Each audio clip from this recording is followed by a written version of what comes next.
We bet on insane things during Super Bowl week. But we always have to remind that there can be some dangers to that. And our friend Mary Drexler, who has been with us for years, from the Maryland Center of Excellence on problem gambling, and we talked to you about 1-800-GAMBLER and helpmygamblingproblem.org. She's back in studio with us, and she's going to tell us about a friend that she's brought with us. But I'm going to start with Mary.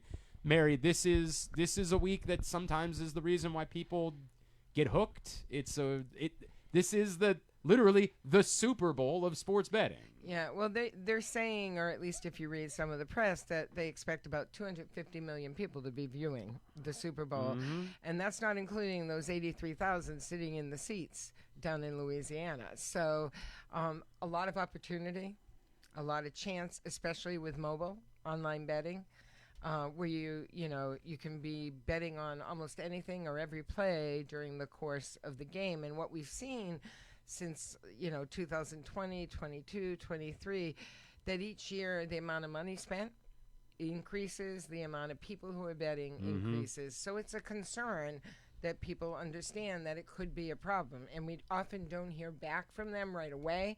It's usually a few weeks later when they realize how much of a loss they may have had. And that's not everyone. Some people can do it in moderation and have a budget, but many people, because of how fast you can bet now on everything, get caught up in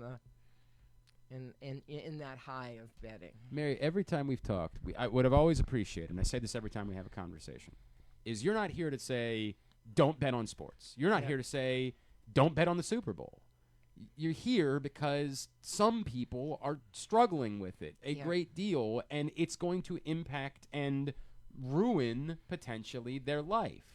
And you've told us over the years, hey, part of the resource that's available from 1-800-GAMBLER and helpmygamblingproblem.org is to talk to a peer, is to talk to someone who knows what you're going through and understands it.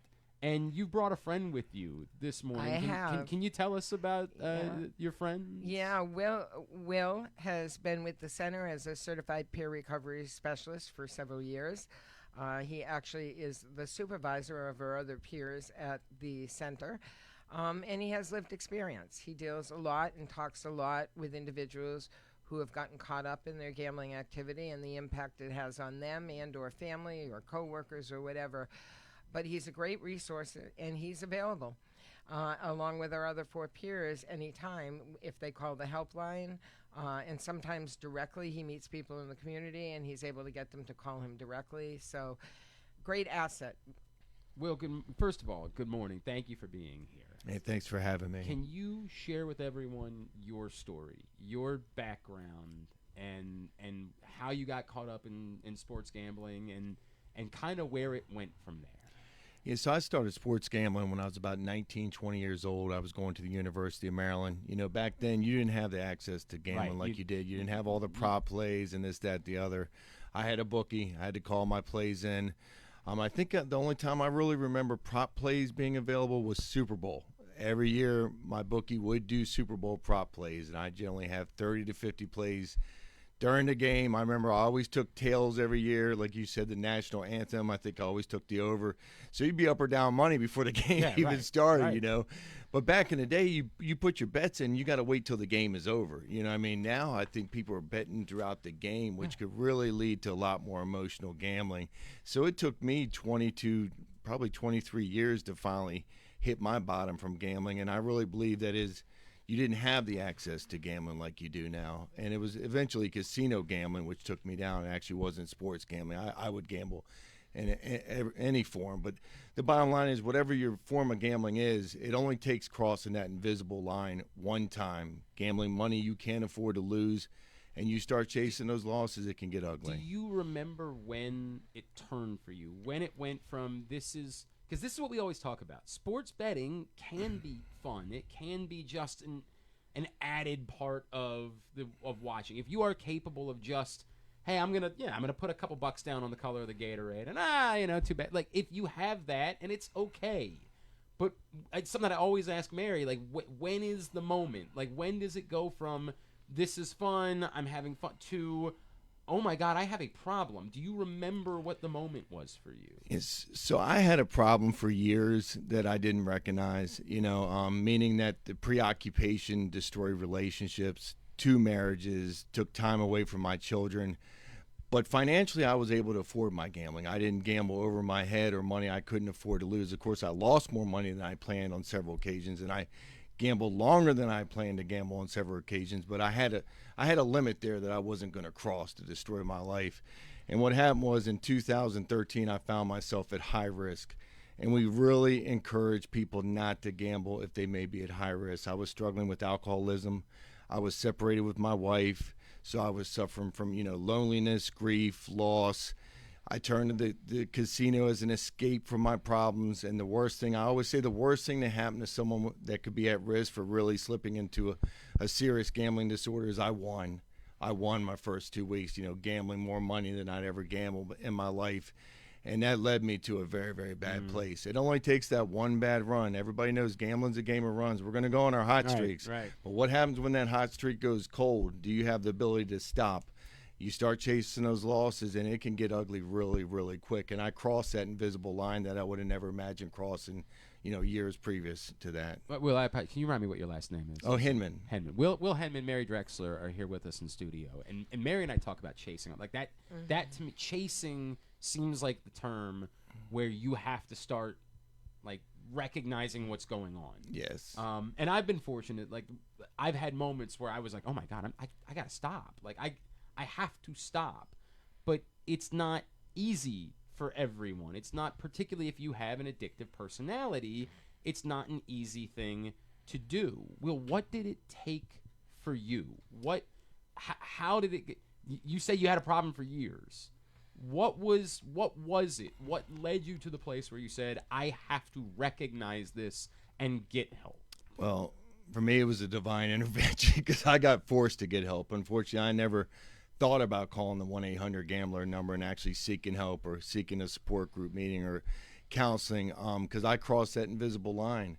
I started chasing those losses, and I could not imagine having to start over. And, I literally turned my life upside down financially, and I got forced to get help. I literally got dragged out of the casino by the police because I had a plan in place to take my life. I was suicidal and literally was going to take my life that night. And thank God there was a divine intervention. But, gambling addiction has the highest risk of suicide of any other addiction. Because of money. Because it's so financially destructive. Right. Yeah, exactly. And there's an actual tangible, like that money comes due. Like you have to, and that is a terrifying thing. I am grateful as well that there was such an intervention. But to the point, and Mary, this is what we talk about, like that's not going to be the case for everyone. And that's why it's so imperative that you start to recognize these behaviors and consider making a phone call to 1-800-GAMBLER does not mean that you're saying I'm powerless. It means you're saying I need to just talk to somebody about this and see where I'm at. Yeah, and that's exactly what we want people to do, whether it be calling the 1-800-GAMBLER or going to the helpmygamblingproblem.org website, is to start to identify, do I have a problem?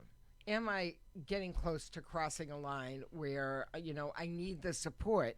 Because, to be honest with you, gambling wasn't really recognized as an addiction until like 2013, and people still think that somebody who has a gambling problem can stop, or cut back on their own. They don't need any supports, and that's not true.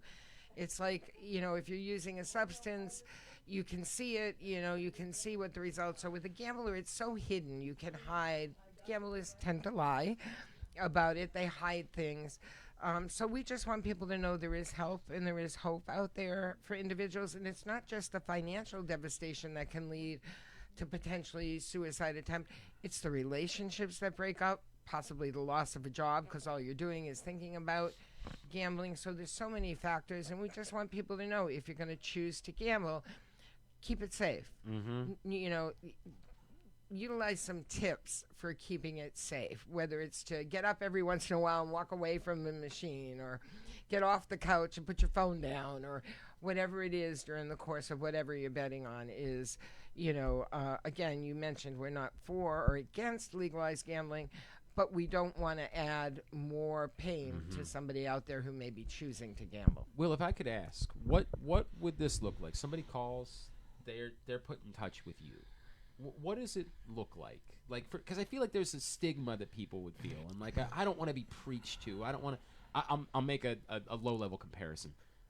If I go to the dentist, like I just want you to clean my teeth, right? Like I don't need the did you floss 17 times? Like I don't want any of that. I don't want to be treated that way. What does it look like if they talk to you? What is that conversation like? That's a great question, and you're absolutely right, because a lot of times they call, and the first person they talk to is our helpline, which is a call center out in Louisiana, and then a lot of times they won't even give them their name, you know what I mean, or answer any of their questions.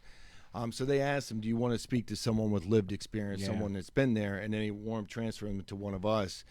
And generally what I do is I start by sharing a little bit of my story so they know, and you can almost hear the breath, the sigh of relief, because they know they're talking to someone that understands it's not going to judge them.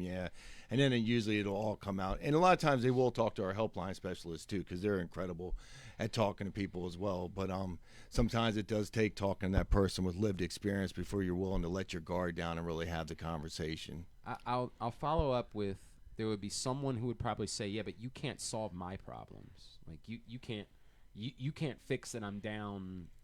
I owe this person this amount of money, and this person, you're not going to hand me a $200,000 check to get me out of my problem. So why do I even bother calling you if you can't solve my problem? You're absolutely right, because when I was in a 28-day rehab, I told them, like, what are y'all going to do? You're not going to bring my wife back and the house and money and pay off all my debts. And they told me, take care of the inside job, and the outside job will take care of itself, because any addiction is just a symptom of something else going on within us. And if you take care of the inside job, the things that are going on emotionally, because generally everything else works itself out one day at a time. And I found that to be true, and I didn't believe it at first, but finally I got to that point where I was so desperate I had no other choice but to take some suggestions. I think a big part of it is the fact that Will and our other peers listen, find out where that person's at, not preaching what they should be doing. It's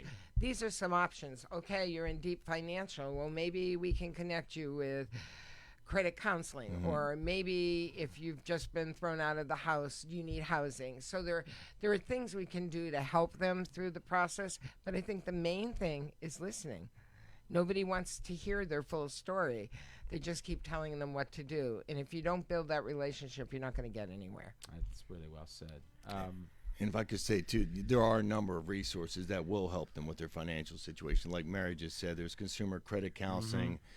Gamblers Anonymous offers a pressure relief group where they help you call your creditors. There's no-cost treatment in Maryland that doesn't cost a penny, so they can at least discuss and work out a plan with the clinician. And like Mary said, too, even if they don't want to stop gambling altogether, they can work towards harm reduction. So there are a number of resources we can direct them to that will help them with their situation.